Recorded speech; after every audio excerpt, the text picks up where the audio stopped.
안녕하세요, 김윤웅입니다. 안녕하세요, 최희정입니다. 자, 우리가 어디 아프면 약을 복용하죠. 약을 복용할 때 우리가 뭐 거의 상식처럼 알고 있는 것 중에 하나가 식후 30분에 먹어라라는 겁니다. 근데 여기에 대해서 우리가 의심의 여지가 없었어요. 그런데 과연 30분 후에 약을 먹는 게 맞을까요? 자, 오늘 치유비 책에서는요, 약에 대한 상식들 다시 한번 짚어보도록 하겠습니다. 네, 그리고 요즘 날이 워낙 덥다 보니까 기온을 자꾸 확인하게 되는데요. 자세한 날씨 살펴보죠. 김혜영 캐스터. 네, 상암동 DDMC 앞에 나와 있습니다. 네, 지금 8시를 조금 지나고 있는데 바깥 기온은 어떻게 되나요? 네, 더위가 느껴지실지 모르겠습니다. 이 밤사이 열기가 충분히 빠져나가지 못해 아침 시간부터 굉장히 후덥지근한데요. 이런 반소매 차림도 조금은 답답하게 느껴집니다. 8시가 조금 지난 지금 서울은 29도로 24일째 열대야가 나타나고 있습니다. 말씀하신 대로 요즘은 기온이 얼마나 올랐는지 확인하는 게 습관이 된 듯한데요. 오늘은 어제보다 기온이 더 오르겠습니다. 어제 34.4도를 기록했던 서울은 36도가 예상되고요. 40도 가까이 올랐던 경북 의성은 사람 체온보다 높은 39도까지 치솟겠습니다. 이런 가운데 오후에 소나기 소식이 있는데요. 영서 남부와 충북 북부, 경북 북부 내륙으로 5에서 30mm가 예상됩니다. 비구름이 좁게 발달하면서 단시간에 강한 비가 쏟아질 수 있습니다. 하천이나 야외 물놀이 계획이 있으시다면 안전사고에 조심하셔야겠습니다. 더위가 주춤했던 동해안 지역도 폭염특보로 가득 칠해져 있습니다. 경북 일부는 폭염경보로 확대 강화됐는데요. 낮 기온 서울 36도, 전주 37도, 안동과 대구는 38도로 오늘도 펄펄 끓는 찜통 더위가 이어지겠습니다. 현재 제주 남쪽 먼바다는 풍랑주의보가 내려져 있습니다. 바닷물 높이가 연중 가장 높은 기간으로 너울로 인해 물결도 높게 이니까요. 서해안과 남해안, 제주는 침수 피해 없도록 유의하시기 바랍니다. 모레까지 곳곳에 소나기와 비 예보가 있습니다. 그렇다 하더라도 폭염을 덜어주지 못하겠고요. 말복이 지나 최소 열흘간은 35도 안팎의 가마솥 더위가 계속되겠습니다. 태풍 야기의 영향으로 덥고 습한 공기가 들어와 습도가 더 높아졌습니다. 오늘 불쾌지수가 높겠는데요. 이 더위 체감지수는 가장 높은 단계인 매우 위험 단계까지 치솟겠습니다. 일반인도 견디기 힘든 날씨입니다. 폭염이 한 달가량 길게 이어지고 있는 만큼 건강관리 잘 하시기 바랍니다. 지금까지 상암동에서 오늘의 날씨였습니다.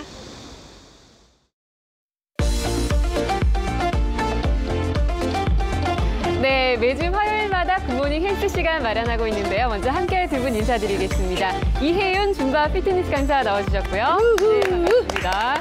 그리고 방송인 장미아 씨 함께하겠습니다. 네, 안녕하세요. 어서 오세요. 장미아입니다. 네, 이번 주 배워볼 동작 어떤 건가요? 네, 이번 주에 배워보실 동작은 스트롱 바이 줌바라는 운동입니다. 오, 스트롱하고 바이바이를 하나요? 네. 네. 스트롱하니까 뭔가 좀 힘찬 것 같은데 줌바랑 좀 달라요? 네, 기존의 줌바 댄스는 댄스와 피트니스가 결합이 된 운동이라면 이 스트롱 바이 줌바는 줌바 회사에서 만든 야심찬 운동인데 근력을 위주로 쓴 운동이라고 보시면 되세요. 아, 그렇군요. 네. 근력을 위주로 한 운동. 네. 어디에 효과적인가요? 전신에 근력에 힘을 주고 하기 때문에 전신 운동에 되게 도움을 많이 주고요. 복부에 항상 긴장을 하고 해야 하기 때문에 복부에도 굉장히 도움을 많이 주실 거예요. 우리가 나이가 들수록 왜 근력이 빠지잖아요. 네, 그래서 그 운동을 해줘야 되잖아요. 예. 오늘 뭐 좀 어렵다고 느끼실 수도 있지만 같이 한번 따라해 보시면 좋겠어요. 네, 만만치 않을 것 같긴 하지만 한 가지씩 저희가 침착하게 도전해보도록 하겠습니다. 도전해보세요. 자, 지금까지 많이 좀 해보셨는데요. 다리를 골반 넓이만큼만 벌려주세요. 그 상태에서 앉으셨다가 일어나시면서 오른쪽 다리를 터치해주세요. 다시 앉으셨다가 반대쪽 다리를 터치해주시고 똑같이 앉으시고 터치, 앉으시고 터치해 주실 거예요. 이게 스쿼트라고 하는 동작, 그죠? 네. 거기에다가 무릎만 좀 치는 거죠? 네, 맞아요. 네, 역시 뛰고 어렵군요. 있기만도 힘든데 이걸 또 무릎을 쳐야 되네요. 항상 배에 긴장을 꾹 주고 하셔야 되시고요. 엉덩이에 의자에 앉듯이 앉는다는 거 주의하셔야 되세요. 그리고 장미아 선생님처럼 약간 연령이 좀 있으신 분들은 손을 머리로 올리시고 한 번씩 터치를 해주시면 되세요. 제자리에서? 네, 제자리에서 오른발, 왼발, 오른발, 왼발을 해주시면 되시고요. 네. 여기서 나는 조금 괜찮다 하시는 네. 분들은 추혜정 아나운서처럼 팔 벌려뛰기를 해주시면 되세요. 좀 건강에 괜찮으시죠? 자신이 있다. 네. 무릎이 괜찮다. 그러면 띄워주고 네. 아니면 제자리에서 하라는 거죠? 제자리에서 힘드신 네. 분들은 제자리에서 움직여주시면 되세요. 그렇군요. 네, 그러면- 본인의 상태에 맞게 선택해서 하시면 되겠네요. 그러면 음악에 맞춰보도록 하겠습니다. 네. 왼발, 오른발, 팔벌뜨기.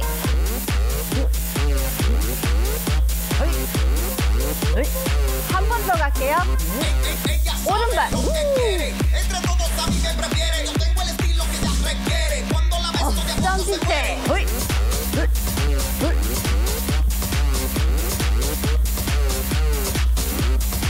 네. 뭐 별로 안 한 것 같은데 무지하니 힘드네요. 네, 온몸에 긴장을 주고 근육을 다 쓰면서 하셔서 그러실 거예요. 그렇군요. 그러면 두 번째 동작 알려드릴게요. 네. 역시나 다리를 보폭을 넓게 벌려주세요. 이번에도 허벅지에 힘이 굉장히 많이 들어가겠네요. 항상 배에 긴장은 두셔야 되시고요. 네. 오른손 앞으로, 왼손 앞에 다시 허벅지를 양옆에 터치해 주세요. 오른손, 왼손, 허벅지, 허벅지. 자, 이제 밑으로 내려가실 건데 네. 바닥으로 내려가시고 내려가시고 네. 다시 허벅지를 터치해 주세요. 이때 무릎이 45도인가요? 90도인가요? 네, 다리를 45도로 벌려주시고 하셔야 되시고요. 네. 항상 허벅지 안쪽에 긴장을 하고 계셔야 되세요. 네. 세 번째는 내려가신 다음에 네. 다리를 뒤로 보내주세요. 뒤로. 네, 옆에 모습을 보여주시면 플랭크 자세. 뭐 여기서 잘못된 자세 엉덩이가 올라가시면 안 되시고요. 반드시 배에 힘을 주시고 엉덩이가 일직선이 되셔야 되세요. 네. 복부에 힘이 굉장히 많이 들어갈 것 같아요. 네, 맞아요. 뜻대로 그 될지 상태에서 모르겠어요. 네. 돌아오시고 돌아오셔서 네. 터치, 터치. 오른손, 왼손, 오른발, 왼발, 오른발, 왼발, 허벅지, 허벅지.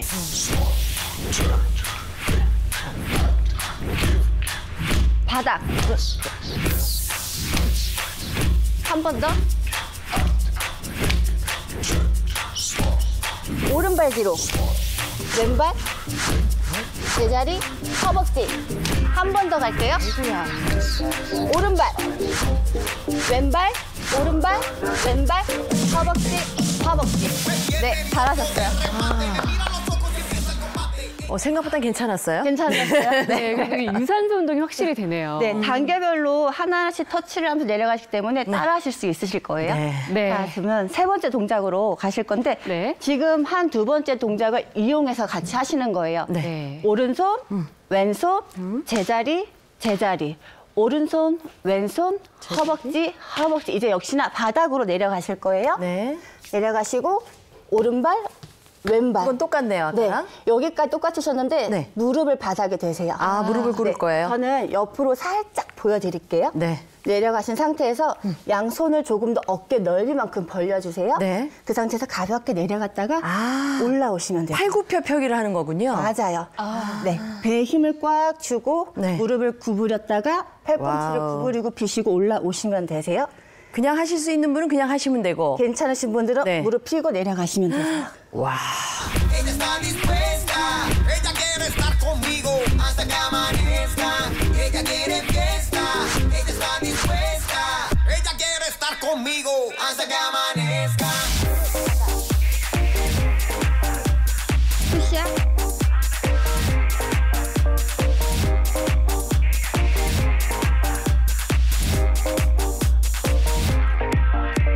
무릎 펴고 오른발, 왼발, 제자리, 제자리. 걸어주세요.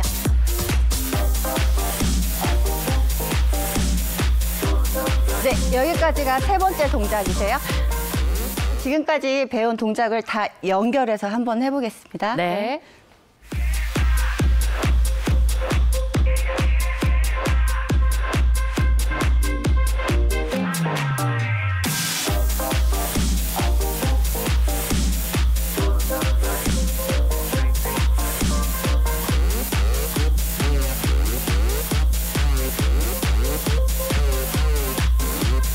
Ella sabe lo que quiere, entre todos sabe que prefiere. Yo tengo el estilo que ella requiere. Cuando la beso de a poco se mueve.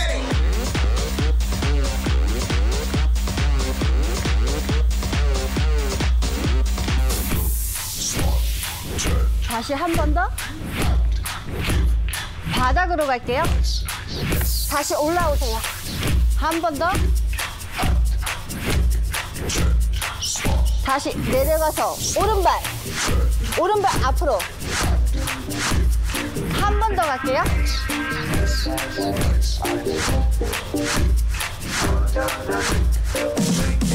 다시 두 번째.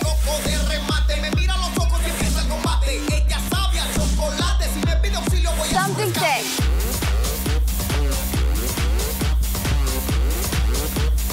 한 번 더 갈게요.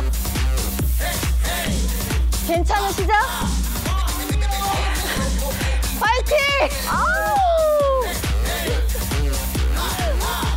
소리 지르셔도 되세요. 다시. 헤이, 주무세요.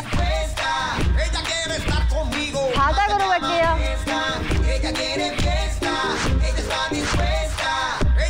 무릎 밴딩. 푸시업.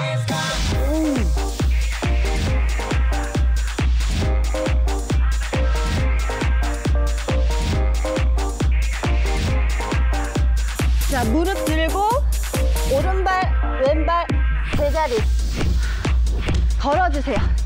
자, 이제 끝나셨어요. 오늘 저는 역대급으로 가장 힘든 동작이었던 것 같아요. 네. 어떠세요? 그런데 노래가 떠오르네요. 묻지 마세요.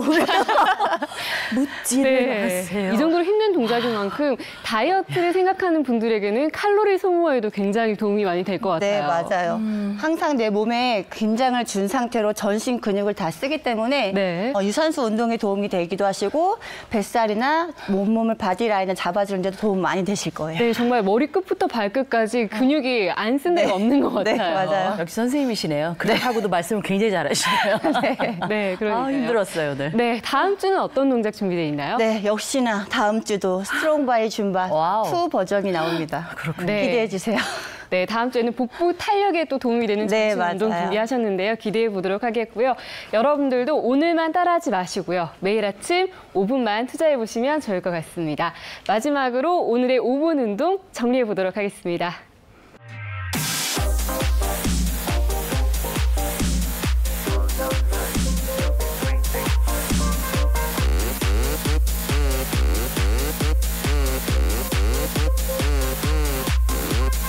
Ella sabe lo que quiere, entre todos a mí me prefiere. Yo tengo el estilo que ella requiere, cuando la beso de a poco se muere.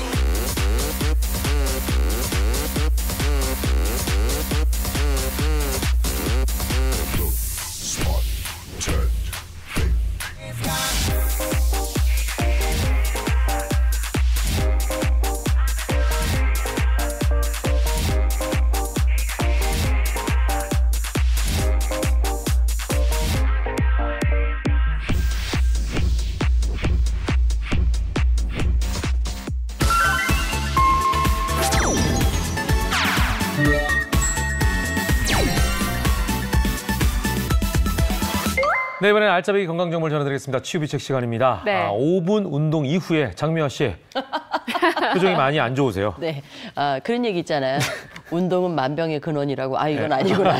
근데 왜 이렇게 아프지 마, 여기저기. 근데 이렇게 하다 보면 예전보다 더 건강해진 느낌이 들진 않으세요? 운동을 하면 그런 생각이 들어요. 정말 운동을 해야 되는 거구나. 예. 내가 조금 더 해야 되는 건데 안 하고 있었구나. 맞아요. 네. 그런 느낌이 항상 드는 것 같아요. 그러니까요. 우리가 이제 운동을 해야 건강하다. 그렇죠. 이거는 뭐 거의 만고의 진리가 아닌가 하는 생각이 드는데 그렇죠. 이 건강과 관련돼 있는 여러 가지 고정관념들이 사실은 많이 있는 것 같습니다. 맞아요. 자, 거기에 대해서 오늘 좀 얘기해 볼까 해요. 네. 예. 아침밥은 꼭 먹어야 한다.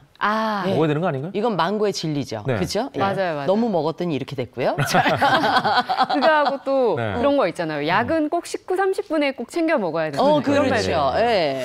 자, 그런데 얼마 전 한 대학에서 약은 식후 30분에 먹어야 된다라고 하는 고정관념을 깨는 발표를 했다고 합니다. 이거 한번 보고 가시죠.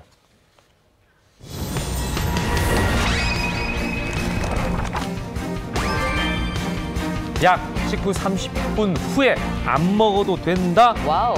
네, 오늘 약과 관련해서 저희가 궁금했던 점들을 살펴보도록 하겠습니다. 도움 말씀 주실 두 분 소개해드리겠습니다. 민혜원 가정의학과 전문의 그리고 정준석 한의사 오셨습니다. 어서 오십시오. 반갑습니다. 어서 오세요. 네, 한 대학에서 이런 네. 발표를 했다고 하니까 어찌 보면 그동안에 변하지 않는 진리라고 생각했는데 여기에 대해서 반론을 거의 제거한 것 같은 그런 느낌이 없잖아 있습니다. 맞아요. 사실은 우리가 식후 30분에 대해서는 네. 의심의 여지가 없었잖아요. 맞아요. 왜냐하면 너무나 어려서부터 네.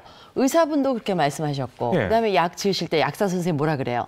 아침, 점심, 저녁 하루 3번 꼭 30분 후에 그렇죠. 예, 드세요. 맞아요. 그래서 볼펜으로 또 동그라미까지 있잖아요. 쳐주죠. 30분 빨간 후. 펜으로 씩 그렇죠. 예. 강조하느라고. 그래서 우리 그게 너무 익숙했어요. 근데 이제 와서 바꾸란 얘기죠, 지금? 맞아요. 근데 저는 가끔 그 30분을 기다리다가 네. 깜빡하고 놓친 적도 굉장히 많거든요. 꼭 30분에 먹어야 되나? 이런 의문이 들어요. 맞아. 사실 식후 30분이라는 의미는요. 우리가 하루에 이제 아침, 점심, 저녁 챙겨 먹듯이 시간을 명시를 해서 하루 3번 반드시 챙겨 먹어라라는 의미가 더 강하고요. 네. 뭐 식후, 식전 이런 것들은 중간중간 다시 설명을 드리겠지만 좀 속쓰림 같은 걸 유발을 할 수가 있으니까 식사 후에 먹어라. 아하. 이 정도로 이해하셔도 될 것 같아요. 그러니까 저는 위에다가 워낙, 뭔가를 네. 채우고 네네. 채우고 먹어야 위에 부담이 없다. 뭐 이런 의미였던 거죠. 근데 이게 이제 일제 강점기의 영향이 있다는 얘기는 뭐예요? 그러니까 식후 30분의 약을 복용하는 게 네. 아무래도 식전이나 식후 바로 드시는 것보다 아무래도 소화액이 충분히 나오고 이제 충분히 받아들일 상황이 됐을 때 준비가 이제 됐을 때. 효과가 있다라는 건데 이게 일제 강점기 영향이 있다라는 말이 좀 맞는 말인 게 보통 일본에서 그런 식으로 좀 정확하게 잘 지키는 습관들이 있지 않습니까? 그분의 국민성이 좀 예, 그렇군요. 그런 게 있고 네. 간혹 이제 일본에서 개발된 약제에는 약 그 케이스에 보면 식후 30분까지 명기가 돼서 나오는 경우가 많습니다. 그래요. 네. 지금도 아마 약봉투 들고 가면서 10분만 있으면 이제 약 먹어야 돼. 30분이야. 이제 이러시는 분들도 계실 것 같은데. 우리 프로 보다가 놓칠 수도 있어요. 근데 이제 그게 깨졌다 그래요. 그러면 과연 언제 먹어야 하는가, 약은? 그렇죠. 이거 네, 궁금하네요. 이걸 또 여쭤보지 않을 수 없어요? 예, 서울대 병원에서 네. 발표를 한 건데요. 네. 기존에 있던 식후 30분의 그 복약 지도를 식사 직후로 변경을 한다고 발표를 한 밥 거죠. 먹자마자 바로. 네, 그래서 서울대 병원 측에 따르면 사실 우리나라에서 이제 의약품들에 대해 인정을 해주는 식품의약품안정처에서도 허가사항을 보면 식후 30분이라는 기준이 명확하게 공시가 돼 있지 않거든요. 그러니까 약간 얘기한 것처럼 관행일 수도 있는 거고요. 또 오히려 사실 하루 3번을 챙겨 먹으라는 의미인데 두 분 얘기하신 것처럼 부담스럽기만 하고 기다리다가 시간을 맞아요. 놓치는 맞아요. 경우도 많으니까 차라리 식사 직후로 명시를 바꾼 거죠. 저는 아주 마음에 들어요. 네, 네. 효과가 더 있을 거 아니에요. 까먹지 않을 네. 수 있으니까 굉장히 좋을 것 같아요. 저는 알람까지 맞추고 그랬거든요. 보기보다 철저하네. 근데도 놓치잖아요. 근데도 몸은 왜 그 모양이죠? 그러면 지금 이제 또 약봉투 들고 기다리시는 분들이 네. 그럼 모든 약, 네. 내 약도 그냥 바로 먹어도 될까? 식사 네. 후에? 모든 이런 약. 또 궁금증이 있으실 것 같아요. 모든 약이 식사 후에 바로 먹어도 되는 건가요? 큰일 나죠. 큰일 나요? 약을 반드시 약 봉투 확인해 보시고요. 식전에 먹거나 특정 시간에 먹어야 되는 약들도 있어요. 네. 대표적인 약 몇 개만 좀 설명을 드릴게요. 네. 당뇨약 계열 중에 당뇨약이 종류가 굉장히 많은데 설포닐유레아라고 하는 성분 계열의 약은 당뇨약임에도 불구하고 식사 후가 아니고 식전에 드시는 게 좋거든요. 그렇군요. 예, 식사 후에 혈당이 갑자기 오르는 걸 예방해주는 역할을 하기 때문에 그렇고요. 또 갑상선 기능 저하증이 있으신 분들은 이제 합성 호르몬이죠. 신스로이드를 드시는 분들이 많은데 이것 역시도 음식물로 인해서 약효가 줄어들 수 있기 때문에 식전에 복용하시는 게 좋습니다. 또 골다공증 치료제 중에 칼슘약을 제외하고는 가장 많이 쓰이는 게 비스포스포네이트라고 하는 성분인데요. 이 약 역시도 음식물이 약 흡수를 방해할 수 있기 때문에 식전에 드시는 게 좋고요. 또 우리 위장약 속 쓰릴 때 드시는 것 중에 현타액으로 돼서 이렇게 짜서 먹어요. 네. 달달한 거. 그게 이제 스크랄페이트라고 하는 성분이 들어가 있는데 이 성분 역시도 위 벽을 살짝 코팅을 해서 음식물과 위산으로부터 보호를 해주니까 식전 한두 시간 전에 드시는 게 더 좋죠. 그러니까 미리 뭔가를 먹어야 되거나 특이사항 있는 거는 이제 말씀을 해 주시겠네요. 이렇게 먹어라. 그렇죠. 특히 이제 저도 이제 네. 그 쌍둥이 키우잖아요. 네. 이 친구들이 감기가 걸리거나 이러면 약을 주시는데 그분들이 이제 아이들 약은 밥 먹기 전에 꼭 먹이는 게 더 효과가 있습니다. 이런 얘기 하시더라고요. 공복에 꼭 먹이세요. 이런 얘기 하더라고요. 이제 이런 비슷한 얘기인 것 같아요. 예, 그리고 네. 간혹 보면 뭐 자기 전이나 혹은 기상 직후에 먹으라는 약도 있다고 하더라고요. 저 이제 하루에 한 번 먹는 약들 같은 경우는 보통 언제 먹어야 되나 고민하시는 분들이 많은데요. 이것도 역시 약 종류 따라 좀 차이가 있습니다. 네. 이제 고지혈증 약 같은 경우는 사실 저녁에 드시는 게 더 좋은데 우리가 몸에서 콜레스테롤 합성을 하는 이제 가장 활발한 시간이 자정부터 새벽 3시거든요. 그러니까 아무래도 콜레스테롤 대사에 관여를 하려면 저녁 늦게 드시는 게 게 더 도움이 되고요. 또 변비약 같은 경우도 사실 배변하는 시간이 주로 아침이다 보니까 일부러 저녁 늦게 드시는 분들이 많으시잖아요. 네, 드시고 바로 주무시게 되면 사실 식도를 자극할 수가 있어서 변비약은 주무시기 적어도 30분 전에 미리 드시는 게 좋고요. 시간을 좀 두고. 네. 네. 그리고 또 혈압약 드시는 분들은 보통 아침에 드시라는 복약지도 많이 들으셨을 거예요. 혈압은 사실 하루 종일 계속 변동이 있거든요. 네. 일중 변동이라고 하는데 자고 일어난 직후, 기상 직후가 가장 혈압이 높기 때문에 네. 아침에 드시는 게 좋아요. 아, 그럼 나름대로 막 약들이 먹는 시기가 다르니까 좀 복잡하네요. 혈압이 오르네요, 나름. 안 아프면 돼요. 아니 근데 네. 저는 이제 궁금한 게 여기 한의사 계시니까 사실 우리가 한약 그러면 한 사발을 떠올리잖아요. 네. 그렇죠. 이건 먹기만 해도 배가 부른데 한약은 도대체 그럼 언제 먹어야 되나 이런 궁금증 그러네요. 다 있어요. 아, 식전이냐 식후냐. 네, 그렇죠. 이거는 식후에 먹으면 밥 먹는 밤에 먹으면 너무 배부르잖아 이게. 맞습니다. 그 한약도 다양한 효능에 따라서 먹는 방법은 조금씩 다른데 네. 우리가 가장 흔하게 생각할 수 있는 우리가 보하는 약들은 주로 식전이나 식간에 많이 복용을 말씀을 드려요. 그래서 무엇보다 따뜻하게 좀 데워서 하루에 3번 저희도 네. 복용을 말씀드리는데 저희는 이제 이 위장을 중심으로 위장을 가운데를 두고 상하초로 약성을 좀 다르게 보기도 합니다. 그러니까 위장 아래쪽에 하초에 있는 병 같은 경우는 네. 이제 음식을 먼저 먹기 전에 네. 먹기 전에. 먹고요. 그래서 먼저 약을 내려보내고 음식을 쌓는다고 생각하시면 되고요. 질서가 있어요. 예, 그다음에 네. 위장 위쪽으로 상초에 있는 질환 같은 경우는 식후에 복용하신다고 좀 생각하시면 될 것 같습니다. 밥을 놓고 그 위에다가 한약을 얹어야 부피가 가슴까지 오는군요. 저희는 그렇게 생각을 하고 있습니다. 아, 네.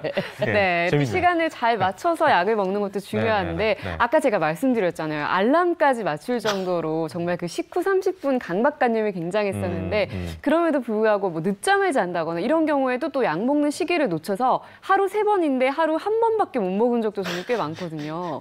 놓쳤을 때는 어떻게 해야 될까요? 저는요 아침 먹고 나서 먹어야 네. 되는데 점심 먹을 때쯤 생각난 거예요. 그럴 때 있어요. 그래서 그 전에 아침 약을 먹고 점심 먹고 점심 약을 또 먹었어요. 야. 맞아요. 이렇게 약을 네. 시기를 놓치면 어떻게 먹어야 되는지 되게 약간 고민하시는 분들이 강박관념이 생기죠. 많은데요. 하루 3번을 지켜야 되니까. 네, 보통 이제 우리 식후에 먹으라고 했던 약 같은 경우는 먹고 얘기하신 것처럼 30분을 기다리다가 한두 시간이 지나버리는 경우가 많죠. 네. 그럴 경우에 아직 배가 좀 찬 것 같으니까 먹어야지 하고 그냥 드시는 분들이 많으신데요. 사실 이제 본인이 느끼는 포만감이랑 실제로 위에 음식이 있는 건 다른 문제거든요. 그래서 식사 후에 1시간이 지났다고 하면 드실 때 간단하게 간식 같은 거 먼저 드신 다음에 약을 드시는 게 좋고요. 네. 식전에 드셔야 되는 약은 사실 조금 더 까다로워요. 그러니까 식전에 먹으라고 하는 이유는 공복인 상태에서 먹으라고 하는 거고 그 이유는 위산에 그만큼 약이 취약하기 때문인 거거든요. 그래서 음식물이 조금이라도 남아있어서 윗속에 위산이 있다고 하면 식전에 먹어야 되는 약들이 쉽게 위산에 파괴가 돼서 효과가 없을 수 있으니까 반드시 적어도 식사 후 2시간 정도는 지난 다음에 공복 상태일 때 드셔야 하는 거죠.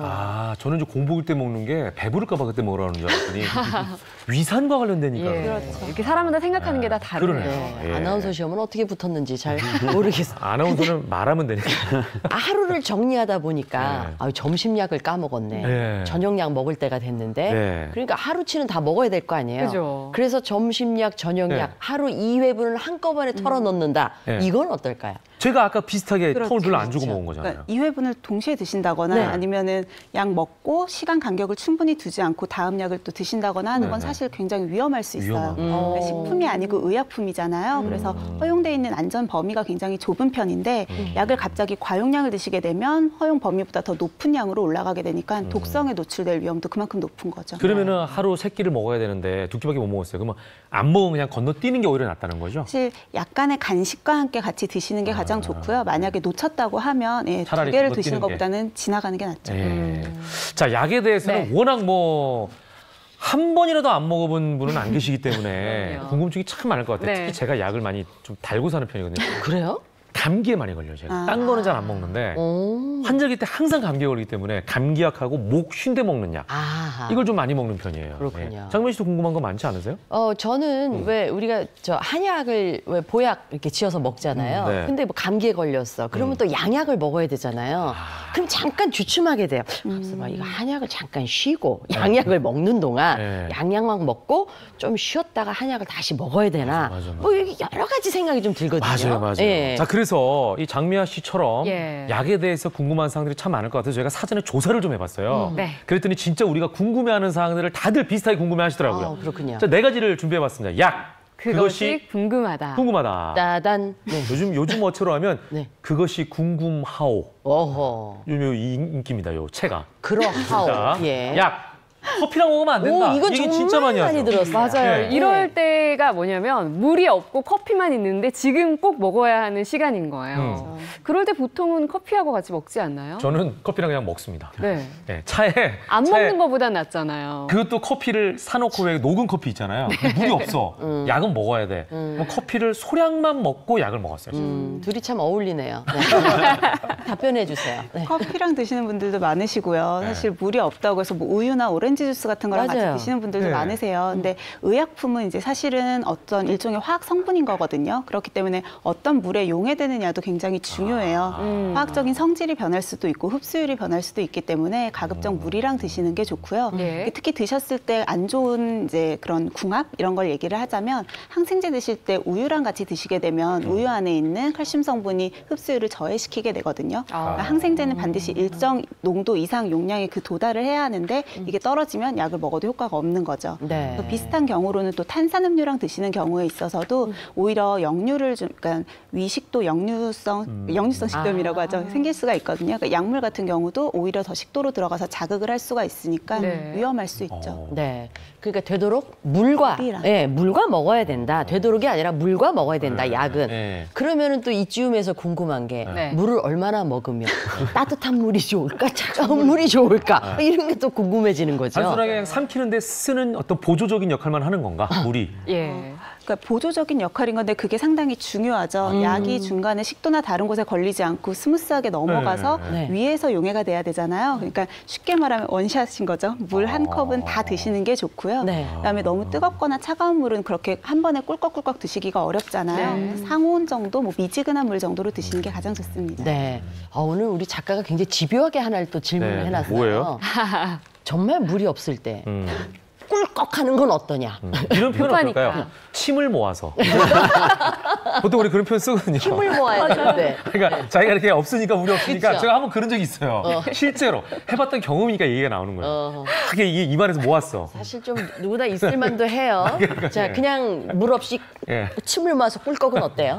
사실 뭐 미국 드라마나 이런 데서 아스피린 같은 거 그냥 그렇게 드시는 네, 장면들이 많이 많이 나와요. 나오는데요. 좋은 습관은 아니고요. 아까 물이 이제 용해를 시켜줘야 된다고 했잖아요. 네. 약물이 녹아서 어느 정도 물 안에서 이제 녹아야지 농도가 좀 유지가 될 텐데 식도 같은 데 들러붙는다거나 위 같은 데도 들러붙게 되면 그 부분만 농도가 높아지겠죠. 예. 그래서 특히 식도 같은 경우는 식도 궤양을 유발할 수도 있고요. 와우. 사실 식도에 구멍이 난 케이스도 있었어요. 구멍이 나요, 약 때문에? 네, 미국에서 일어난 일인데요. 심지어 그 일이 일어난 분이 의사세요. 맥스 어머. 햄버튼이라고 하는 의사이자 이제 의사가? 작가이신데 네. 그냥 이제 약을 드시는 습관이 있었던 거예요. 그래서 항생제를 드실 때도 그냥 별 생각 없이 물 없이 꿀떡 먹었는데 네. 식도에 달라붙은 거죠. 그래서 이제 그 부분이 너무 자극이 강하다 보니까 구멍이 나서 한 뭐 일주일 넘게 입원 치료를 했다고 합니다. 네. 아니 우리가 드라마 같은 거 보면 예. 심장 안 좋은 분들 있잖아요. 네. 갑자기 아. 충격적인 소리 듣고 이러다가 막 주섬주섬 막 약통 막 챙겨가지고 막 맞아, 이래가지고 맞아, 맞아. 삼키잖아요. 바로 입에 일단 막 네, 일단 쑤셔놓죠. 털어놓고 막 네. 삼키는데. 약은 그렇게 먹는 게 맞아요. 약 따라 좀 다른데 아, 심근경색 있는 약은 혀 밑에다 넣고 녹여서 드시는 거거든요. 그게 맞구나. 그건 또 맞는 어렵다. 경우예요. 그 나는 지금 그 얘기를 듣고 막 이러다가 잠깐 일단 물이 어디 있지? 이렇게 찾아야 되나 했는데 이건 녹여 먹는 거구나. 네, 다행이네 우리는 그런 경험이 없었어. 네. 예. 자, 두 번째로 두 가보겠습니다. 번째는요. 약 그거 궁금하나? 두 번째는요. 알약은 부숴 먹어도 된다. 이거는 맞죠. 왜냐면은 예. 보통 가루약이 있고 똑같은 걸 알약으로 맞아요. 만든 형태가 그렇죠. 있잖아요. 가루약이 먹기가 힘드니까 알약으로 만든 게 아닌가 저는. 부셔 먹어도 무방할 것 근데 같은데요. 또 애 약을 잘못 타오면 네. 애가 자기가 알약을 먹겠다고 우겨갖고 알약을 갖고 왔는데 엄마 못 먹겠어 이럴 때가 있거든요. 빠서 주잖아요. 그러면 그렇죠. 칼자루 뒤로 이렇게 빻아가지고 그렇게 해서 숟가락에 개해서 이렇게 주거든요. 저 괜찮은 거 아니에요? 마늘 빻듯이. 우리 알약 보면요. 네. 지금 약간 영상에도 보이지만 캡슐 형태도 있고 무슨 정 형태도 있고 네. 되게 다양하게 나와 있잖아요. 그렇죠. 저렇게 가공이 돼 있는 이유는 사실 성분 따라서 흡수율이나 아니면 유지되는 기간을 조절하기 위한 거거든요. 아, 모양에 따라서. 그렇죠. 근데 캡슐을 그냥 벗겨서 속에 있는 것만 드신다거나 빻아서 드시게 되면 흡수를 한꺼번에 이제 과량 갑자기 흡수가 되고 유지는 그만큼 안 되게 되니까 약물을 충분한 효과를 보기가 좀 어려워서요. 차라리 만약에 못 드신다, 알약을 잘 못 먹는 분이라고 하면 처음에 처방받을 때 의사한테 얘기하면 같은 성분 중에서도 비슷한 성분 중에 이제 가루 형태로 나온 게 있으니까 그렇게 따로 처방을 받으셔야 해요. 아, 본인이 마음대로 빻거나 또는 알약을 뭘 묻혀가지고 정을 만들거나 뭐 이런 상황은 안 된다. 그렇죠. 네. 야, 저는 그 알약 모양이 다 다른 게 옷 모양이 다르듯이 그냥 디자인인 줄 알았거든요. 나도 그랬더니 그게 그 약의 효과를 높이기 위한 하나의 형태였군요. 근데 우리가 알약을 부셔 먹는 건 지금 좋지 않다고 얘기를 들었지만 이렇게 가루약을 물에 개서 먹는 건 숟가락에다 괜찮죠? 특히 네. 그렇게 해가지고. 어차피 물이랑 같이 먹는 것도 그렇게 용해가 되라는 거잖아요. 근데 그렇게 드실 때 하나 주의하셔야 되는 건 충분히 개지 않고 위에 이제 가루가 떠다니게 되면 드시다가 기침하시는 경우 있어요. 맞아요. 그러면서 이제 오히려 구토를 한다거나 약물이 제대로 흡수가 안 되고 뭐 기도로 넘어갈 수 있으니까 충분히 개서만 드시면 그건 상관없습니다. 그건 상관없네요. 예, 자, 세 번째로 가보겠습니다. 약, 그것이 궁금하다. 세 번째는요? 짜잔. 임산부. 하스 연고 사용해도 될까요? 이 정도는 괜찮은 거 아닌가요? 근데 뭐 먹는 게 아니라 바르는 거니까 그러니까. 괜찮을 것 같기도 한데 또 피부에 흡수가 되면 어떨까 이런 생각도 들거든요. 저 모든 약물은 사실 흡수가 되고 그다음에 대사가 된 후에 배설을 하는 작용이 다 이제 세 가지 과정을 거쳐서 효과가 나오게 되는 거거든요. 그러니까 피부에 부착을 한다고 해도 피부 쪽에 있는 혈관을 통해서 흡수가 돼서 전신작용을 일으키는 거기 때문에 이제 임산부들 같은 경우 내지는 수유부들 같은 경우는 태아나 아이에게 영향을 줄 수가 있어서 역시 주의하시는 게 좋고요. 그래서 처방을 받으신다거나 내지는 약국에서 얘기를 하실 때도 반드시 본인이 임산부거나 수유부라는 사실을 말하셔야죠. 아하. 우리가 보통 파스 연고는 약이라고 생각 안 하는데 그러니까. 이런 거 다 흡수가 되니까 조심하셔라 이런 말씀이시고 네. 자, 네 번째 마지막입니다. 네. 여름철 감기약 먹으면 위험하다. 이 뭔 소리죠? 냉방병 때문에 감기 많이 걸리는데. 그러니까 요즘은 에어컨을 틀어서 네. 의외로 감기 걸리신 분들 굉장히 그럼요. 많더라고요. 온열 감기는 누구도 안 걸린다 그랬는데 요즘은 에어컨 때문에 많이들 걸리는데 정말 위험할까요? 사실 여름철을 다 조심하시라는 건 아니고요. 요즘 같은 폭염일 때 이제 온열 질환의 발생자들이 굉장히 늘어나고 있잖아요. 예. 감기약 중에서 이제 항히스타민제라고 하는 성분이 있어요. 감기뿐만이 아니고 뭐 두드러기가 났을 때는 알러지성 비염이 있을 때도 드시는 약인데 이 약이 체내 열 발산을 억제를 하거든요. 그러니까 밖에 굉장히 폭염인 상태에서 약을 먹고 열이 제대로 발산이 되지 않으면 온열 질환 가능성이 올라가게 되니까 야외 활동이 장기적으로 이제 예정이 돼 있는 분들은 좀 피하시는 게 좋은 거죠. 그러니까 나는 못 느끼는데 체온은 계속 급격히 쌓일 올라갈 수 수가 있고 쌓이니까 쓰러질 수도 있겠네. 아, 정말 일리가 있는 얘기였군요. 네. 그리고 아까 고혈압약 같은 경우는 기상 직후에 먹으면 좋다고 하셨는데 폭염이 있는 요즘 같을 때는 또 먹으면 안 좋다 이런 얘기도 있더라고요. 네. 혈압과 날씨. 네. 사실 고혈압 약 자체가 혈관을 좀 수축을 시키고요. 약 중에 일부 이뇨제 성분 같은 게 나트륨 배출을 돕게 되거든요. 그래서 역시 요즘처럼 더울 때 땀 많이 흘리고 이러는데 혈관은 계속 수축되어 있고 또 전해질 불균형이 일어나게 되면 온열 질환 걸릴 확률이 높기 때문에 고혈압 약 드시는 분들은 사실 이렇게 더울 때는 야외 활동 좀 피하시는 게 좋습니다. 아, 그렇군요. 네네네. 자, 이제 많은 분들이 약에 대해서 궁금한 사항 좀 해소가 됐을 것 같아요. 저도 굉장히 궁금했던 네 가지였는데 네. 오늘 잘 뽑았네. 그래요, 잘 뽑았어요. 조사를 잘했어. 예. 자, 그렇다면 벗어날 수 없죠. 비껴갈 수 없죠. 네. 한약에 대해서 궁금한 게 있습니다. 네. 아니, 한약은 왜 이렇게 돼지고기 닭고기 먹지 말라는 거예요? 무랑. 나 참 좋아하는데 그걸 왜 먹지 말라는 하나하나 거야? 여기서 살펴보죠. 네. 첫 번째. 짜잔. 한약 먹을 때 닭고기 섭취 안 되는 아유, 이유. 바로 닭고기를 첫 일단 안 번째가. 먹는 건 맞는 건가요? 그런 건 아니고요. 아니에요? 사실은 한약 먹을 때 이것저것 닭고기, 돼지고기, 뭐 고기류부터 해서 네. 먹지 말라는 게 많은데요. 밀가루도 안 된다면서요. 네, 맞습니다. 이게 이제 빠지는군요. 다른 부작용이라기보다는 이제 밀가루처럼 찬 음식이라던가 아니면은 닭고기나 돼지고기 같은 기름진 성분들이 들어가게 되면 아무래도 한약의 흡수율을 떨어뜨릴 수 있기 때문에 섭취를 좀 제한해 달라는 거지 뭐 그 약 자체가 문제만 일으키는 건 절대 아닙니다. 아, 그렇군요. 그다음에 이제 되도록이면은 약성이 비슷한 것들을 같이 먹는 게 좋죠. 예를 들어서 열약을 쓰는데 그러니까 따뜻한 성질의 약을 쓰는데 네. 음식 자체를 너무 차가운 걸 먹는다던가 그다음에 차가운 약을 쓰는데 따뜻한 음식을 먹게 되면 약성이 반감되니까 우리가 원하는 효과를 기대하기가 어렵겠죠. 그렇겠네요. 뜨거운 물 막 내 몸을 데우기 위해서 먹는데 그다음에 얼음 막 씹어 먹어. 그러면 안 되잖아요. 그렇죠. 그런 인연 되는 거죠. 네네 맞습니다. 근데 아까 이제 뭐 양약도 물과 함께 먹는 게 가장 좋다. 커피나 뭐 차, 주스 이런 거 조심해라 이렇게 얘기했는데 한약도 그렇지 않나요? 커피나 차 얘기를 좀 제가 들은 것 같은데. 네, 맞습니다. 그러니까 한약 자체가 기본적으로 물에 탕전 형식으로 제일 많이 먹게 되죠. 네. 그렇죠. 그러니까 이것도 약의 효능에 따라 다를 수 있는데 예를 들어서 카페인이 들어있는 녹차나 커피 같은 경우는 네. 조금 흥분제 작용을 하거든요. 네. 근데 한약을 조금 안정제 위주로 안정 효과를 위해서 쓰는데 아이고야. 반대로 먹게 되면은 약의 효과가 없겠죠. 네. 그게 하나가 있고요. 네. 두 번째는 이제 저희가 감 떫은 맛이나 우리가 포도 껍질에는 떫은 맛을 탄닌이라고 합니다. 네. 맞아요. 그것들도 이제 녹차나 커피에 홍차에 많은데 만약에 저희가 혈이 허해서 보혈지제를 쓰는데 네. 그런 것들 같이 먹게 되면 이제 그 탄닌 성분이 이제 철분의 흡수를 떨어뜨리기 때문에 효과를 반감시킬 수밖에 없어요. 그렇군요. 예, 근데 말씀하신 한약 외에도 양약도 그런 것 같더라고요. 예를 들면은 제가 얼핏 최근에 들은 건 콜레스테롤 약을 먹을 때 자몽하고 같이 먹으면 안 된다. 이런 얘기도 들은 적이 네, 있고요. 맞아요. 양약도 그런가요? 아까 약물 얘기했을 때 이제 대사 과정이 중간에 중요하게 있다 그랬잖아요. 그러니까 네네. 그 자몽 주스나 자몽 같은 경우에는 이 대사 과정 중에 그러니까 간에서 약물을 대사시키는 사이토크롬피라고 하는 이제 효소를 활성화시키는 성분인 건데 여기를 같이 좀 활성화시켜주는 역할이 있으니까 같이 먹었을 때 약물 농도가 지나치게 올라갈 수가 있어서 좀 피하시는 게 좋죠. 남용이 되는 거네요, 또 그죠? 네, 예. 농도가 너무 먹지 말라는 건 안 먹는 게 좋겠네요. 자, 두 예. 번째 가보겠습니다. 한약. 여름철 한약, 땀으로 빠져나가 효과 없다. 맞아요. 아유, 나 이 한약도 얘기 먹는 시기가 있다는 얘기 있어요. 너무 많이 들어. 왜냐하면 여름철에 약을 먹으면 그게 땀으로 다 빠져나가고 효과가 네. 없대요. 네. 그래서 그래갖고 찬바람 불 때 먹어요. 그렇죠, 그렇죠. 이거 맞는 건가요?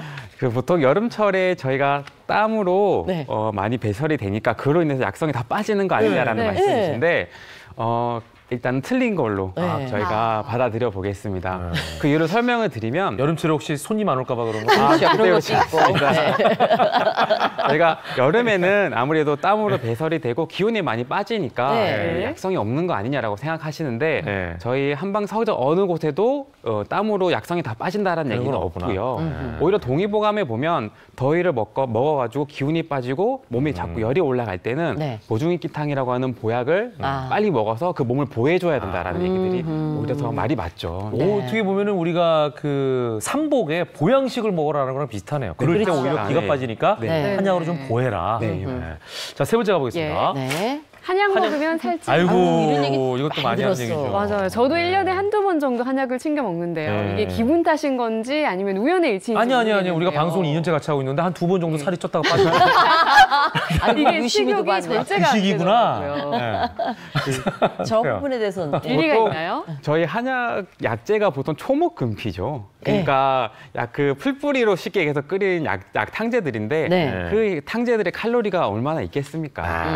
다만 이제 평소에 비위가 내가 허해서 비위 기능이 떨어졌던 분들이 오히려 한약의 효과를 봐서 이제 비위 기능이 돌아오면서 식욕이 올라오는 경우 네. 이때는 이제 그 후반응이죠. 후반응으로 식사량이 늘면서 체중이 느는 경우는 있습니다. 근데 그 자체만으로 살을 찌는 건 아니다. 그렇지 않고요. 오히려 체중이 있으신 분들, 너무 과다 체중이신 분들은 이제 담음이 제거가 되고 이제 몸의 순환이 좋게 되면서 오히려 살이 빠지는 경우가 더 맞아요. 많죠. 한약으로 다이어트하는 분들 많이 봤어요. 네. 맞아요. 그런 경우군요.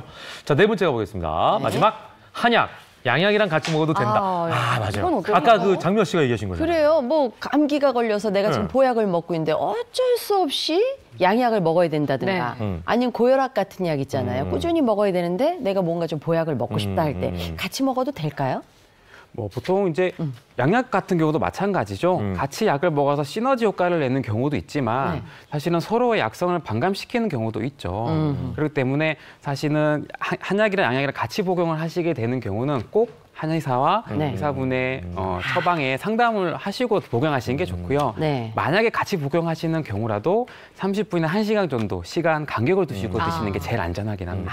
우리가 보통 가면은 뭐 예. 드시고 있는 약 적으세요 이러잖아요. 맞아요, 네. 맞아요. 거기 이제 그걸 알기 위한 맞습니다. 얘기인 거죠. 이게 예. 시간의 차를 둬라. 우리가 배구에 보면 시간차 공격 이런 게 있잖아요. 근데 한약과 양약도 시간차를 좀 둬라. 거기에 배구를 접목시키는 건 참 대단하시네요. 그렇지요? 예. 아무나 할 수 없는 거죠. 그러네. 예. 근데 또 한 가지 궁금한 게 네. 저희 그 아기 봐주시는 이모님 같은 경우에는 하루에 약을 한 5-6개를 드세요. 첫 번째 자꾸 깜빡깜빡한다고 머리가 좋아져야 된다고 오메가3를 총명탕 드시고요. 드시는 거 아니에요? 그다음에 뼈가 약해진다고 철분제를 아유, 드시고 예. 그다음에 이제 피가 안 통하는 것 같다고 혈행 개선제를 예. 드시고 야. 그다음에 이제 전반적으로 관리를 해야 된다고 종합 비타민을 드시고 그다음에 무슨 면역력 강화 이런 약을 또 드시고 그 제가 저걸 한꺼번에 저렇게 하루에 5-6가지를 먹어도 되나? 네. 이런 생각이 항상 들거든요. 저도 사실 아침에 말 안 해서 그렇지 배부릅니다. 저 한 주먹 먹고 이거 어떡해요? 우리 이모 얘기할 필요 없었군요. 예. 사실 이런 의약품들끼리도 한꺼번에 드시는 분들이 계시고요. 또 의약품은 살짝 주의를 한다고 해도 얘기하신 것처럼 건강보조제는 괜찮겠지 하고 한꺼번에 다 드시는 경우들이 있어요. 근데 모든 약들은 아까 흡수하는 것과 대사하는 과정이 필요하다고 했는데 여러 가지 약물이 섞이게 되면 당연히 흡수율에도 차이가 나겠고 대사 과정에도 문제가 될 수 있겠죠. 그래서 모든 약들이 다 그런 건 아니고요. 좀 대표적으로 같이 먹으면 안 되는 약들을 좀 설명을 드리면 요건 좀 메모를 해야겠네요. 예, 잘 적어놓으면 좋겠다. 요즘 덥고 하면서 무좀 걸리셔서 무좀약 드시는 분들 많으실 거예요. 무좀약 중에서 이트라코나졸이라고 하는 약이 있는데 이 성분 같은 경우는 이제 고지혈증 약들 중에 하나인 스타틴 계열이랑 같이 먹었을 때 안 좋습니다. 대부분의 고지혈증 약은 거의 다 스타틴 계열이거든요. 그래서 두 가지를 같이 드시게 되면 아까 얘기한 대사 과정 중에서 이제 서로 효과들이 좀 더 시너지 효과가 나게 되는데 역으로 너무 시너지 효과가 크게 나니까 약물 농도가 올라가게 돼서 스타틴 계열 약을 먹었을 때는 근육에 손상이 오거나 근육통이 생길 수 있는데 그런 부작용이 발생을 할 수가 있는 거죠. 또 당뇨약 중에서는 이제 당뇨약 과 비타민 B, 이 중에 특히 비타민 B3라고 하는 나이아신이랑 같이 먹으면 혈당을 이제 낮추는 효과가 오히려 반감이 될 수가 있어서 영양제랑 당뇨약도 함부로 드시면 안 좋고요. 골다공증 약은 지금 저희 철분제뿐만이 아니고 칼슘약 같은 경우도 약 자체의 흡수를 방해할 수가 있어서 웬만하면 시간 간격을 두고 띄어서 드시거나 아니면 영양제를 안 드시는 게 더 낫죠. 그러니까 음식뿐만 아니라 약도 서로 궁합이 있다. 궁합이 있네요. 그래서 뭐와 뭐를 먹어야 되는지 지금 막 복잡하니까 헷갈리시는 분들은 물어보시는 게 맞아. 예, 대충 본인이 짐작해서 하는 게 아니라 물어보시는 게 확실할 것 같고요. 자, 약도 그다음에 이제 중요한 게 타 왔을 때 보관법이잖아요. 그렇죠. 저희도 아이들 같은 경우에는 어떤 건 냉장고에 넣으라고 그러고 어떤 거는 상온에 보관한다고 어떤 거는 꼭 햇빛을 피하라고 그러고 이런 것들이 있더라고요. 사실 대부분의 약들은 이제 습기에도 약하고 온도에도 약하거든요. 그래서 좀 서늘한 상온에 보관을 해두시는 게 좋고 열이나 직사광선을 피해서 보관을 하시는 게 가장 중요합니다. 네. 근데 그 왜 혈압약이나 당뇨 이런 거는 왜 몇 개월치를 한꺼번에 받아오는 경우 있잖아요. 이럴 땐 보관을 잘 해야 되니까 냉장고도 그냥 냉장고 아니고 조금 더 저온인 김치 냉장고 안에다가 같이 넣는 분들 제가 많이 봤거든요. 일리가 있다는 생각이 들었는데. 사실 의약품이라는 것 자체가 냉장 보관을 하라고 명시가 돼 있지 않으면 상온에 보관을 하시는 게 가장 좋고요. 이제 온도에도 민감하지만 아까 습도에도 민감하다고 했잖아요. 냉장고는 굉장히 습기가 많거든요. 그래서 습기에 의한 변질 가능성도 있고 냉장고에 넣어놨다가 상온에 꺼내서 드시게 될 텐데 이 온도 차이 때문에도 변질이 될 수가 있어서 웬만하면 상온에 좀 서늘한 한 20도씨에서 25도씨 사이에 보관을 하시는 게 가장 좋습니다. 저는 제가 가끔 조제를 해요. 이게 아이들 약 이렇게 받아갖고 오면 남아있는 거. 그렇지, 남지. 3일 치면 이제 괜찮으면 웬만하면 안 먹이고 그렇죠, 싶으니까. 그렇죠. 근데 그 다음에 그 증상이 오면 가만 있어봐라. 이렇게 해갖고 약봉투 이만큼 모아놨다가 거기서 빼놔주고 막 이러거든요. 그런 방법은 어떨까요? 다 똑같구나. 저는 3일치 준다고 하면 항상 5일치 주세요. 저도 넉넉하게. 그래요. 남기거든요. 5일치 안 주면 그 병원 안 가. 네. 네, 아까 얘기하신 것처럼 뭐 혈압약이나 당뇨약 이런 거는 6개월까지도 처방이 가능하기 때문에 그런 약들 처방받아 보시면 아실 거예요. 아예 플라스틱 용기에 이제 습기도 제거할 수 있는 보존제 같은 걸 같이 넣어서 주거든요. 그러니까 그런 경우에는 장기간 보관이 가능한데 일반적인 감기약, 소화제 이런 거는 보통 봉투 같은 종이 포장재에다가 보관이 되잖아요. 그러니까 습기에 굉장히 약할 수밖에 없고요. 그리고 양마다 다 유통기한이 다른데 이거를 갖다가 한꺼번에 드시는 경우는 좀 위험할 수 있어서 지나면 버려야겠네요. 네, 웬만하면 2주에서 4주 이내로 폐기하시는 게 안전합니다. 자, 이제 마지막으로 간단하게 정 원장님께서 한약 보관법 얘기해 주시고 마무리 짓죠. 네. 한약 보관법, 요즘은 한약은 일회용 파우치에 많이 나오죠. 그래서 저희도 이제 실온 보관을 말씀드리는데 요즘과 같은 너무나 더운 날씨에는 저희도 냉장 보관을 일단 말씀드립니다. 한번 이제 뜯어서 드신 이후에는 항상 끝까지 드시거나 아니면 못 드실 것 같으면 그냥 폐기하시는 게 맞고요. 이제 보통 1개월 이상의 약이 보관이 되게 되면 약성이 10% 이상 줄어든다고 저희가 얘기를 하니까 한 2주 이상 공백기가 생긴다 그러면은 이제 좋은 냉장고에 보관하시던가 냉동하시는 것도 하나 추천드립니다. 한약은 괜찮네요. 그 생각 못 해봤는데. 자, 우리 정 원장님은 이제 한의사신데 항상 말로만 하시니까 다음에 좀 직접 가져와가지고 보여주시는 것도 괜찮을 것 같습니다. 자, 오늘 말씀 잘 들었습니다. 고맙습니다. 감사합니다. 자, 얼마 전 인도네시아 발리에서 7.0 규모의 지진이 발생해 건물이 무너지는 등 큰 피해를 입었는데요. 그러다 보니까 잇따른 지진 소식에 우리나라는 아니지만 불안한 분들이 참 많으실 것 같아요. 네, 그렇습니다. 이런 지진에 대한 막연한 불안감 속에서 보다 안전한 대한민국을 만들기 위해 노력하는 그 현장을 찾아가 봤습니다. 함께 보시죠. 2017년 11월 15일 규모 5.4의 지진에 온 대한민국이 흔들렸습니다. 진원지인 포항은 그야말로 아비규환, 땅이 갈라지고 건물이 무너지는 등 피해가 심각했는데요. 원룸을 받치고 있는 그 기둥이 부러져가지고 철사가 막 휘어져 안에 공사했는 그 외벽들, 내벽들 다 붕괴가 되고요. 무슨 소리만 나도 지금 잠을 못 잘 정도거든요. 여전히 계속되는 지진의 공포, 늘 안전한 줄만 알았던 집이 흔들리고 있습니다. 우리나라 지금 공식적으로는 그 내진 설계가 되어 있는 것이 25% 정도밖에 되지 않습니다.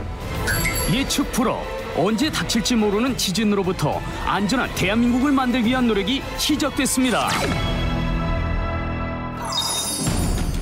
지진이 핥히고 간 포항. 시간이 흘렀지만 그날의 공포는 여전히 거리 곳곳에 남아 있습니다. 전문가와 함께 포항의 현재 상태를 점검해 보기로 했습니다. 내진 설계 전문가 오상훈 교수.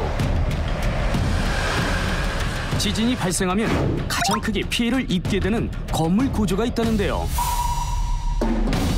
지진이라고 하는 것은 지반이 흔들리는 거죠. 그 지반이 흔들림으로써 에너지가 이제 건물에 전달이 되는데 1층에 필로티가 있는 경우에는 모든 지진 에너지가 1층의 필로티에 다 집중을 해버립니다. 그렇기 때문에 1층이 그 에너지를 전부 견디지 못하면 쉽게 손상을 입게 되는. 1층 공간이 비어진 필로티 구조는 주차 공간을 쉽게 확보할 수 있지만 지진에는 상대적으로 취약하다는데요. 포항 지진 당시 심각한 피해를 입은 필로티 구조의 건물을 찾았습니다. 그런데 겉으로 보기엔 멀쩡한 건물. 지진의 흔적은 온데간데 없는데요.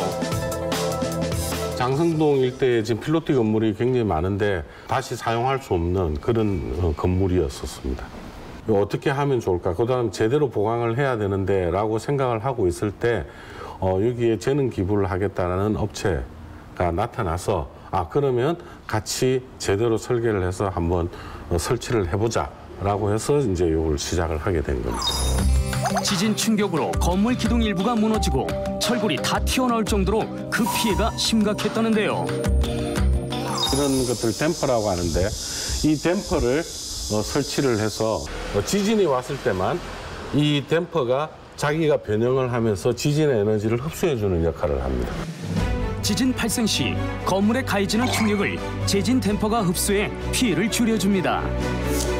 건물 자체를 튼튼하게 짓는 내진, 건물에 뼈대를 덧대 흔들림을 흡수하는 재진, 기초부터 장치를 넣은 면진까지 다양한 내진 설계가 있는데요. 건물 보강 후 안전성 인증도 받았답니다. 한 3개, 4개 정도가 완전히 그 안에 내부 철근이 보일 정도로 그렇게 손상이 있었어요. 지금 이제 완전히 마음이 놓이죠. 잠자리 두 다리 쭉 뻗고 잘 수 있게끔. 또 다른 내진 설비를 보러 경기도 안암시를 찾았습니다. 기초공사로 분주한 현장. 내진 장치를 보기 위해서는 지하 깊숙한 곳까지 들어가야 합니다. 지진 에너지가 상부 구조물로 전달되지 않도록 막는 면진 장치를 위한 공간이라는데요. 금융이나 통신 정보 등이 이제 저장되는 장치들이 많기 때문에 그 가치들이 굉장히 커서 지진이 발생 후에도 기능을 유지해야 되기 때문에 주로 이제 데이터 센터들에 적용이 되고 있고요. 기본적으로 국내에서 데이터 센터들에 적용을 할 때는 규모 7.0에 대해서도 안전하도록 설계를 주로 하고 있습니다. 지진 피해를 최소화하기 위해 남다른 노력을 하는 회사를 찾았습니다. 내진 설계부터 시공까지 남들보다 한 발 앞서 지진에 대비. 오랜 연구와 노력으로 독보적인 기술을 갖췄는데요. 지진 발생 시에 면수 장치가 안정적으로 가동하고 있는지에 대한 시뮬레이션 시험을 하고 있습니다. 수백, 수천 번의 실험을 거쳐야만 지진이 나도 끄떡없는 내진 장치를 만들 수 있습니다. 우리나라는 중약진 지지로 분류되어 있지만은 언제든지 큰 지진이 올 수 있는 지방 구조를 가지고 있습니다. 인명 피해와 재산 피해가 많이 발생되면 복구 비용 또한 많이 소요됩니다. 그래서 지진에 대비하기 위해서는 맨진, 재진 분야의 기술이 필요하고 거기에 대한 장치 개발이 필요하다고 생각됩니다. 철저한 대비만이 살 길. 제 아무리 힘든 시련이 와도 미리 준비하면 이겨낼 수 있습니다. 안전 대한민국을 위한 노력은 계속됩니다.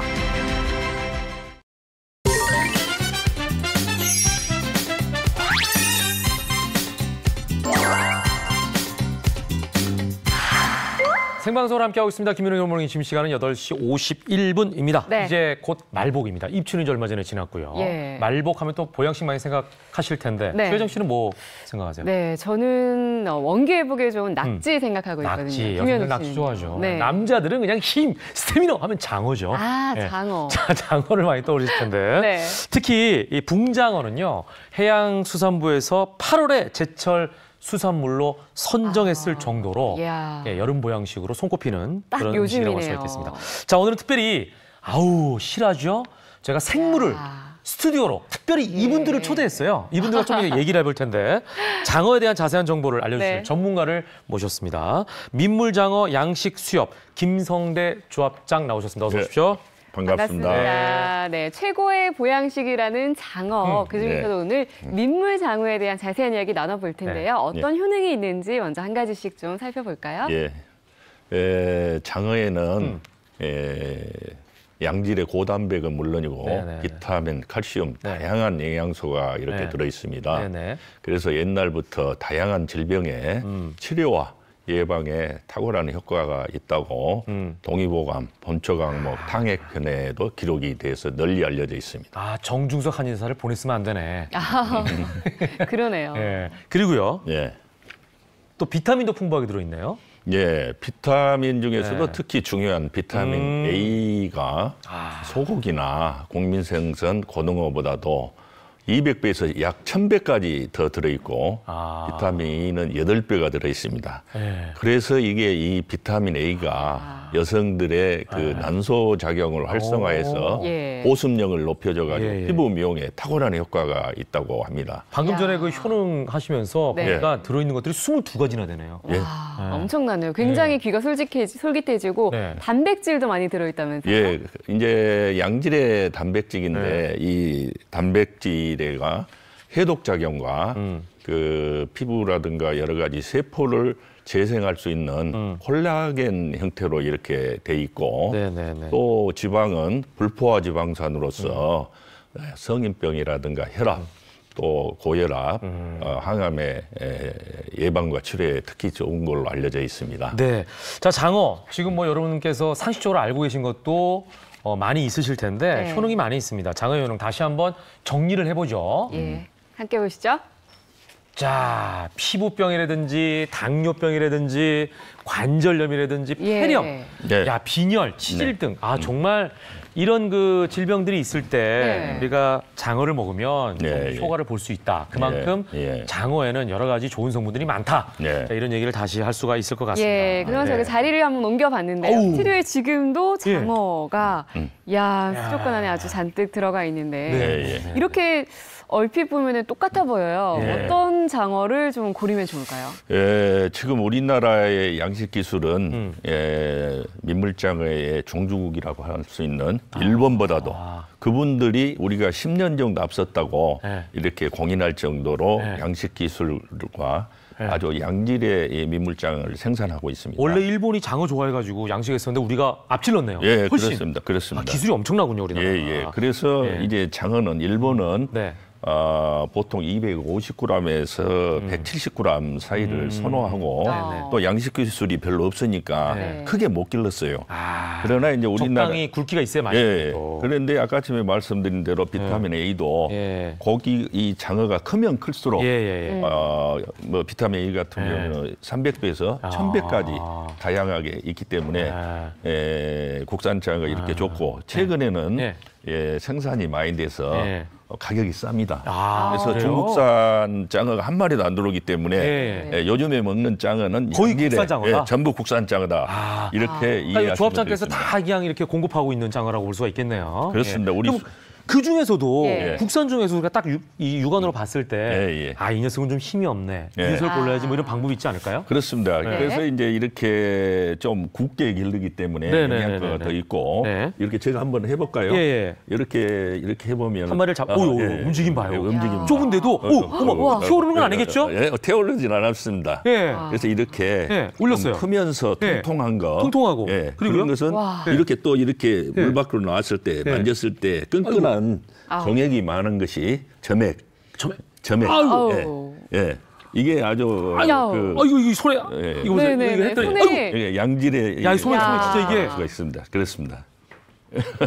이거 안 잡혀. 손에 이 소맥 있어. 그 정도로 미끄럽다니까. 잘 잡으시네. 이거 그냥 한번 쓱 스쳐지니까 손에 점액이 묻네요. 이 점액이 많은 거. 이게 이제 콜라겐이라는 아주 좋은. 자, 그럼 이런 장어를 골랐어요. 그다음이 문제는 이제 손질이거든요. 집에서 손질할 일은 별로 없는데. 이제 사실은 손질하는 방법은 캠핑이나 가서 그렇죠. 남자들이 가정 주부들은 손쉽게 바로 대패해서만 드실 수 있도록 저희 수협에서는 일산과 또 영암에 입한장을 운영을 하고 있습니다. 직판장을. 그래서 주문을 하시면은 손질된 장어. 손질을 뭐 해주시지만 남자가 또 가서 한번 딱 보여준다 필요하잖아요. 그 방법을 제가 가르쳐드리겠습니다. 장어를 이제 이렇게 머리에서 3cm 밑에 부위를 등으로 칼을 대서 꼬리 쪽으로 쭉 이렇게 밉니다. 지금. 그러고 나면은 이제 내장을 이렇게 걷어낸 다음에 다시 칼을 대서 등뼈를 쭉 민 다음에 다시 칼로 한두 번 해서 핏기를 이렇게 제거해 준 다음에 적당한 크기로 이렇게 절단을 썰면 되겠습니다. 전문가시니까 조합장께서도 직접 손질을 해보신 거죠? 해봤죠. 아까 말씀하시는 게 이론적으로만 알고 계신 건 아니에요. 잘하실 것 같아요. 잘하고 있습니다. 자, 팔딱팔딱 뛰는 장을 보니까 오늘 왠지 목소리도 좀 굵어지고 그래요. 안에 장어 좀 보죠 이렇게 얘기하면 어떨까 이런 생각도 드는데 자, 어떻게 해야 장어를 맛있게 구울 수 있습니다. 굽는 것도 중요해요. 잘못 구우면 이게 또 비린내 난다라는 상편이 있거든요. 딱 노릇노릇하게 구울 때가 맛있죠. 너무 익으면 사실 씹는 맛이 좀 덜하고 즙이 많이 빠지고 퍽퍽하기도 하고. 그렇습니다. 이 장어를 이제 등을 탄 장어가 있지 않습니까? 그러면 이게 이제 배 쪽으로 이렇게 구우면은 굽히는 그런 성향이 있습니다. 그래서 등 쪽을 먼저 불판에 이렇게 먼저 얘를 편안하게 뉘어라. 이걸 한 2분 정도 구우면은 이제 이따가 뒤집어 줍니다. 다시 이렇게 살짝 저렇게 뒤집어 주면 삼겹살과 비슷하네요. 살짝 굽다가 싹 올라올 때 딱 뒤집는 것처럼. 그래가지고 한 5분 정도 구운 다음에 이제 적당한 크기로 이제 이거를 가위로 이렇게 자릅니다. 저기 이제 그런 모습이 곧 있으면 나오는데요. 그래서 이거를 자른 다음에 이렇게 세워요. 여기에 보이는 걸 이렇게 세우면 요걸 누워 있는 상태에서 계속 하는 게 아니라 요걸 앞뒤로 한번 초벌구이를 하고 그다음에 이걸 썰어요. 지금 이제 썰죠? 한번 다시 뒤집네요. 저거는 지금 소금구이이기 때문에 그 양념장을 하지 않고 이제 썰고 있죠. 그렇죠.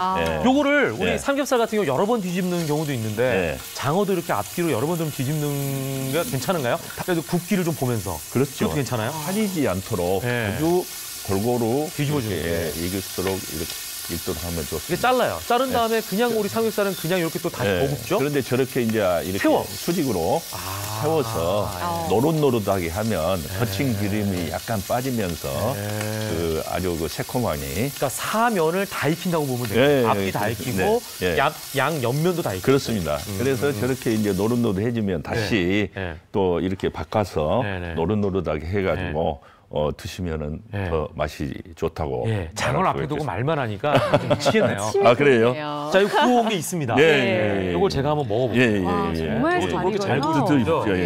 아침부터 정말 입이 호강하네요. 그래요. 이거 조합장님은 조합장님 뭐 이렇게 젓가락을 드세요? 매일 드실 텐데. 그럴까요? 먹는 김에 한번 드신 다음에 제가 어떻게 먹는 방법도 있나요, 혹시? 예, 이게 이제 이거는 소금구이인데요. 네. 이걸 한 점 내지 2점을 2점 정도는 넣어야죠. 넣죠. 그다음에 우리 한국에는 발효시키면 된장을 이렇게 넣고 원하시는 분들 기호에 따라서 고추장도 넣고 저는 이제 여기다가 마늘 하나 해가지고 쌈장을 뭐 생강, 여기다가 마늘. 생강 드실 분은 제작진이 생강을 빠뜨렸네. 부추도 그렇고 고추. 우리가 여러 가지 자기 기호에 따라서. 그래서 이렇게 요 장이 원래 장어를 위한 양념장이잖아요. 여기다가 이제 생강을 좀 넣고. 그렇게 드시고 싶으신 분은 또 그렇게 드시고요. 그래서 이걸 이렇게 싸서 이렇게 드시면 되겠습니다. 아우. 아니, 생강 다 입에 너무 마늘 누가 하냐고. 잘 구워졌다. 잘 구워졌죠? 그 정도로 보양식이다 보니까. 네, 잘 구워졌습니다. 이게 민물장어잖아요. 그렇습니다. 바삭장어하고 맛이 좀 다르네요. 그리고 확실히. 굉장히 쫄깃쫄깃해요. 식감이. 이제 바닷장어도 좋지만 민물장어는 뱀과에 속하는 것으로서 장어 중에 짱어라고 이야기할 수 있겠습니다. 네, 우리가 보통 이제 장어는 구워 먹잖아요. 보통. 이거 외에도 활용할 수 있는 요리가 있겠죠. 보니까 지금 여기 탕수육이 있어요. 오늘 여기에는 탕수육만 나왔는데요. 한국에서는 한국적으로 먹어야 합니다. 그래서 가정주부들이 가장 쉽게 먹을 수 있는 것이 김치찌개에다 김치 있지 않습니까? 김치찌개와 같이 그 돼지고기를 뚝뚝 썰어서 넣듯이 장어를 뚝뚝 썰어 넣으면 훌륭한 이렇다면은 장어 김치찌개. 돼지고기 대신에. 그건 생각도 못했는데요. 그리고 이제 된장국 있지 않습니까? 한국 사람은 된장국에다 뚝뚝 썰어서 또 이렇게 풀어서 먹이면은 아주 그 한국 사람 입맛에 다양하게 손쉽게 먹을 수가 있겠습니다. 그리고 또 주부님들 집에서 장어 요리를 조금 더 간편하게 먹을 수 있는 방법이 있다면서요? 네, 그렇습니다. 이제 아까 전에 말씀드린 대로 캠핑 가서나 이렇게 살아있는 장어를 손질한다는 건 사실 남자들이 쉽지 않죠. 쉽지 않죠. 그래서 주부님들은 그냥 아주 손질된 장어, 또 초벌구이된 장어, 또 아니면은 양념장이 이렇게 푹 묻어 있는 장어를 초벌구이를 해서 저희 수협 일산 직판장과 또 영암에 있는 전국 어느 곳으로 배송할 수 있는데 해서 1kg 단위로 이렇게 진공이 포장이 돼가지고 진공 포장 2kg 이상이면 무료로 택배도 무료로 해서 이렇게 공급을 해줍니다. 먹을 만큼 이제 진공 포장돼 있으니까 뜯어서 바로바로 즉석에서 드시면 되겠네요. 그래서 이거를 오래 좀 드실 거는 냉동실에 넣고 그냥 2, 3일 내에 드실 건 냉장실에 넣어서 1kg씩 해서 이제 사실은 이 장어를 우리나라는 특식으로 식당에서만 이렇게 드시지 않습니까? 집에서 편안하게. 그래서 일본에서는 이 비타민을 먹기 위해서 장어를 먹기 때문에 온 가족이 서너 점씩 매일매일 주식으로 이렇게 먹고 있습니다. 그러니까요. 이게 건강을 위해서. 이제 말복에 보양식으로 한번 해보시고 아이들은 이게 그냥 모양상 좀 싫어할 수도 있으니까 탕수육 이거 좋을 것 같고 그냥 원래 맛 좋아하시는 분은 소금구이, 양념 맛 좋아하시면 양념 발라서 이렇게 다양하게 드시면 좋을 것 같습니다. 자, 이 장어들은 이제 나왔는데 두고 가시면 되겠고요. 자, 오늘 함께해 주신 민물장어 양식수협의 김성대 조합장이셨습니다. 오늘 말씀 잘 들었습니다. 고맙습니다. 감사합니다. 자, 이번에는 영상으로 보는 이슈 전해드리겠습니다. 폭염이 계속되면서 색다른 방식으로 더위를 피하고 싶어하는 바캉스족들이 계속 늘고 있다고 하는군요. 네, 특히 요즘에는요 헬스클럽과 바캉스를 합친 헬캉스족이 늘고 있다고 합니다. 화면으로 확인해 보시죠. 호텔에서 피서를 즐기는 호캉스, 쇼핑몰에서 보내는 몰캉스, 서점의 북캉스에 이어 이제는 새로운 헬캉스족이 뜨고 있습니다. 여름 휴가를 헬스장에서 보내는 사람들. 휴가 때도 나왔었어요. 휴가 기간에는 이제 좀 자다가 볼일 좀 보고 한 2시 정도에 나와서 더위도 피하고 집중적인 운동으로 탄탄한 몸매도 만들 수 있습니다. 40도를 웃도는 바깥이 아닌 시원한 실내에서 흘리는 땀은 느낌이 다릅니다. 밖에서 그냥 습한 날씨에 흘리는 땀보다 운동을 해도 나오는 땀이 더 상쾌하고. 채널A 인턴 기자도 헬캉스를 직접 즐겨봤습니다. 더 내려가야 돼요? 이쪽 다리가 이제 이 정도. 도시락을 먹으며 휴식을 취하니 진짜 피서를 온 듯한 기분입니다. 운동으로 흘리는 땀이랑 이제 밖에서 흘리는 땀이랑 달라요. 헬캉스 쪽이 늘다 보니 온도 유지가 필수입니다. 바깥과는 10도 가까이 차이가 나는 헬스장. 30도나 이렇게 올려버리면 회원님들이 많다 보니까 그렇게 별 시원함을 못 느끼기 때문에 최대한 25도에서 그 정도로 저희가 맞춰드리려고. 40도의 웃도는 기록적인 폭염이 휴가철 바캉스를 다채롭게 만들고 있습니다. 채널A 김유빈입니다. 생방송을 함께했습니다. 김유빈의 굿모닝 8월 14일 화요일 순서는 여기서 마치겠습니다. 네, 저희는 내일 아침도 8시에 찾아뵙겠습니다. 오늘 하루 행복하시기 바랍니다. 고맙습니다. 감사합니다.